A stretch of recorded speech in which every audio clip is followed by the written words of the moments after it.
दोस्तों, स्वागत करती हूँ आपको मेरे इस चैनल में और मेरे इस वीडियो में। दोस्तों, आज मैं एक थाई ड्रामा एक्सप्लेन करने वाली हूँ। जब इस ड्रामा को मैंने पहली बार देखा था तो मुझे इसकी जो स्टोरी लाइन है वो बहुत ज़्यादा पसंद आई थी और मैंने इस ड्रामा को पूरा ख़त्म किया, यानी इसे पूरा देख लिया और सोचा कि आपके साथ शेयर कर दूँ।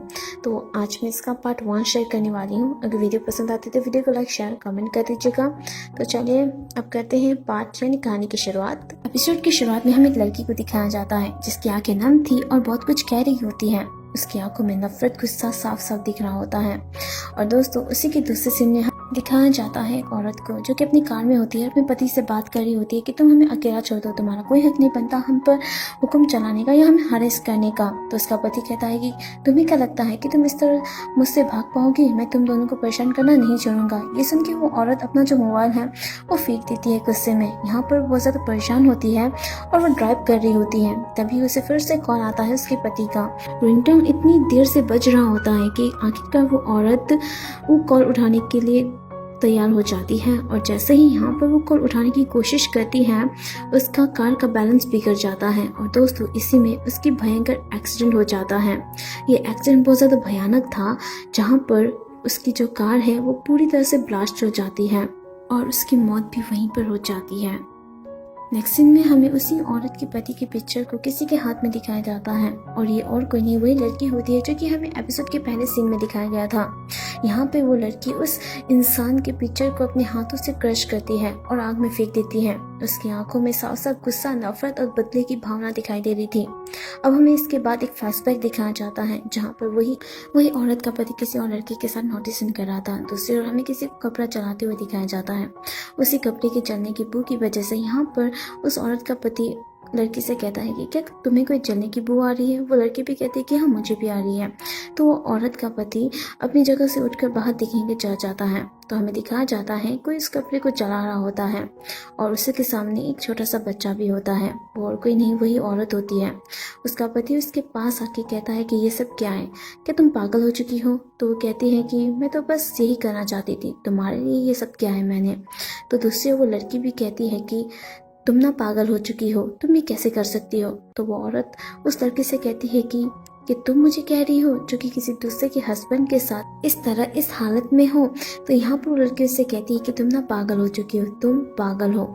और इसका साथ यहाँ पर उसी औरत का पति भी देता है, उसे कहता है कि हाँ वो सही कह रही है, तुम पागल हो। ये सुनने के बाद तो यहाँ पर उसे बहुत ज़्यादा बुरा लगता है तो वो अपने पति को एक थप्पड़ लगा देती है। और दोस्तों यही सारी बातें वो लड़की याद कर रही होती है जिसकी आंखों में एक अजीब सा दर्द था।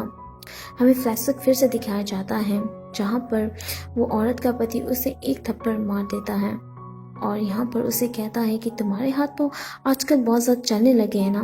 तो उसे प्रोटेक्ट करने के लिए यहाँ पे वो लड़का आगे बढ़ता है और उससे कहता है कि मेरी माँ को मत मारो। और हमें पता चलता है कि ये छोटा लड़का उसका बेटा है। यहाँ पर वो उसे कहता है कि हट जाओ, लेकिन वो नहीं मानता। तो उसे चिल्लाते हुए यहाँ पर एक थप्पड़ लगाने वाला होता है कि वो लड़का चिल्ला पड़ता है। और दोस्तों यहीं पे फ्लैशबैक एंड होती है और वो लड़की को दिखाया जाता है। और दोस्तों वो छोटा लड़का और कोई नहीं यही लड़की है और यही हमारे इस ड्रामे की मेन फीमेल लीड है जिसका नाम है नीरा। मैं आपको नीरा के बारे में कुछ बता देती हूँ। नीरा पैदा से एक लड़का है लेकिन वो अब लड़की है। अब ये कैसे है ये हमें आगे इस ड्रामे में पता चलेगा। जैसे जैसे कहानी बढ़ेंगी बहुत सारे राज खुलते जाएंगे। इन्हीं सारी चीज़ों को याद करके यहाँ पे नीरा की आंखों में एक अजीब सा गुस्सा, नफरत और बदले की भावना थी। यहाँ पर फिर से एक और तस्वीर दिखती है जो कि होती है एक औरत की जो कि इसकी आंट होती है। तो यहाँ पर मैं उसे मिनी कह के बुलाऊंगी। वो मिनी की तस्वीर को देखती है गुस्से की नज़र से और हमें यहाँ पे फिर से एक और फ्लैशबैक दिखाया जाता है जहाँ पर नीरा अपनी टॉय के साथ खेल रही थी जब वो छोटी थी। तो मिली उसके पास आती है और उससे कहती है कि तुम ये सब क्या खेल रही हो, ये खेलने की जगह नहीं है, ये चलने की जगह है। और तुम्हारे माँ ने नहीं सिखाया है कि दूसरों से किस तरह से बातें करते हैं, किस तरह डिसिप्लिन में रहना चाहिए। ये सुनने के बाद यहाँ पर नीरा को गुस्सा आने लगता है लेकिन वो अपने गुस्से को कंट्रोल करती है। तो मिली यहाँ पर उसे और भी ज़्यादा चिल्लाते हुए कहने लगती है कि देखो तुम क्या हो, तुम्हें तुम्हारी माँ ने डिसिप्लिन नहीं सिखाए। यहाँ पर नीरा को बहुत ज़्यादा गुस्सा आता है तो उसे मुक्का मारने की कोशिश करता है। तो मिली उससे कहती है कि तुम ये करना चाहती हो, अब देखो मैं क्या करती हूँ। और वो उसे पीटने लगती है। और दोस्तों सच में नीरा और नीरा के मदर के साथ बहुत सारे अत्याचार किए हैं उसके और उसके फादर, उसके आंट ने। और इन सब चीज़ों को याद करके यहाँ पे नीरा बहुत ज़्यादा गुस्से में आ जाती है। उसे अपनी माँ के मौत का बदला भी लेना है इन लोगों से, क्योंकि इनके ही कारण उसकी माँ इस दुनिया में नहीं है। और दोस्तों तभी हमें फिर से एक फ्लैशबैक दिखाया जाता है, जहाँ पर जब नीरा की आंट यानी मिली उसे मार रही होती है, तभी यहाँ पे कोई आता है और नीरा को बचाता है। तो नीरा उसे कस के पकड़ लेता है। और दोस्तों मैं आपको बता दूँ, ये और कोई नहीं, हमारे इस ड्रामे का मेल लीड कह सकते हैं, जिसका नाम है चाट, जो कि नीरा का अंकल होता है। चाट यहाँ पर नीरा को उसकी वाइफ मिली से बचा लेता है। नीरा उसे कसकर पकड़ लेती है तो चाट यहाँ पर उसकी ओर देखता है, जो कि बहुत ही जोर से रो रही होती है। चाट यहाँ पे नीरा से कहता है कि सब कुछ ठीक है, तुम रो मत, तुम छोटे लड़के, मैं तुम्हारे साथ हूँ ना, तुम्हारे पास हूँ ना। और इन्हीं पलों को याद करते हुए यहाँ पर नीरा एक पल के लिए सुन सी पड़ जाती है। वो फिर से उन पलों को याद करती है जो कि उसने अपने अंकल चाट के साथ बिताए थे, जहाँ पर चाट उसे दिलासा दे रहा था, उसे कह रहा था कि तुम अब रो मत, मैं तुम्हारे साथ हूँ। नीरा अपनी यादों से बाहर आती है, लेकिन उसकी आंखों में अब आंसू थे। वो उन पल को याद करते हुए यहाँ पे इमोशन हो गई थी। और दूसरी ओर तभी हमें यहाँ पे कोई आते हुए दिखाया जाता है, जो कि उसे कहता है कि क्या तुमने इस काफ़ी सोचने के बाद डिसाइड किया है कि तुम ये सब छोड़ के चली जाओगी, जो कि तुम्हारी माँ ने तुम्हारे लिए प्रिपेयर किया था। ये सुनने के बाद नीरा उनसे कहती है कि मेरी माँ ही मेरे लिए सब कुछ थी और उनके बिना मैं कुछ भी नहीं हूँ। तो बंदा उसे कहता है कि लेकिन तुम सच में यहाँ से चली जाओगी, और वहाँ जाने के बाद तुम कैसे रहोगी, तुम अकेली हो। ये सुन के भी नीरा कुछ नहीं बोल पाती, वो बस सीरियस हो जाती है। तो वो उससे पूछता है कि वैसे तुम वहाँ पर क्या करने जा रही हो। तो नीरा उससे कहती है कि वो मेरी माँ की मौत की वजह है। तो वो उससे कहता है कि तुम्हारा मतलब खुन्नू। तो वो उससे कहती है कि मैं बस अपनी नई जिंदगी जीने वाली थी, मेरे पास सब कुछ आने वाला था, लेकिन उसकी वजह से मेरी माँ की मौत हो गई।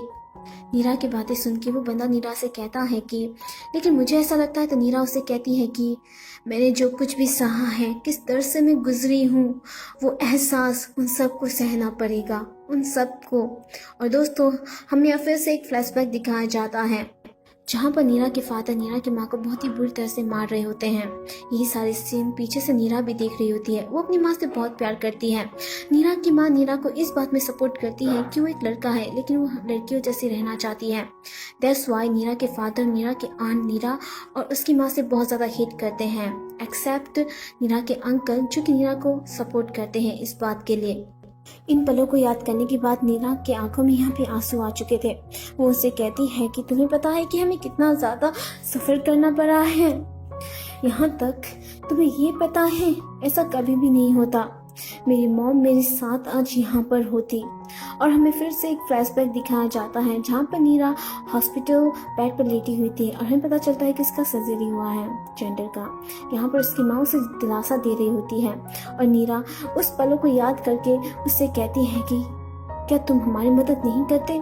तो इसमें वो उससे कहता है कि मैं तुम्हारी मदद कैसे नहीं करता, तुम्हारे बाप को मुझ पर भरोसा नहीं था, लेकिन मैं तुम्हें ऐसे नहीं छोड़ सकता था, मुझे तुम्हारी मदद करनी थी। और हाँ, वो उसे कहता है अगर तुम वहाँ पे जा ही रही हो तो वहाँ जाके कोई भी मुसीबत खड़ी मत कर लेना अपनी ज़िंदगी में, जैसे कि तुम्हारी माँ ने मुझसे कहा था। और दोस्तों यहाँ पर पहली बार हमें नीरा का चेहरा दिखाया जाता है फुल, जहाँ पर नीरा के आंखों में आंसू थे और उसकी आंखों में साफ साफ वो दर्द, वो तकलीफ झलक रही थी, जो कि उन लोगों ने नीरा और उसकी माँ को दिया था। और साथ ही साथ उसकी आंखों में वो गुस्सा, वो नफरत, वो बदले की भावना, जो कि वो उन सब से लेना चाहती है। और दोस्तों इसी के साथ एंडिंग कर रही हूँ इस फर्स्ट पार्ट की। और दोस्तों आप लोगों से एक और बात कहनी थी, जो मेरे व्यूअर्स होते हैं ना, वो ज़्यादातर नॉन सब्सक्राइबर होते हैं, सब्सक्राइबर भी होते हैं लेकिन कम है यार। अगर आप मेरी वीडियो देख रहे हो अभी और आप नॉन सब्सक्राइबर हो तो जल्दी से मेरी वीडियो को सब्सक्राइब कर दो यार, इससे मुझे बहुत ज़्यादा खुशी मिलेगी और मेरा जो चैनल है वो और भी ग्रो होते जाएगा। Thank you for watching today's video और मिलती हूँ इसके नेक्स्ट वीडियो पर। मुझे इजाज़त, see you next time next video, bye bye. और हाँ, सब्सक्राइब करना मत भूलना।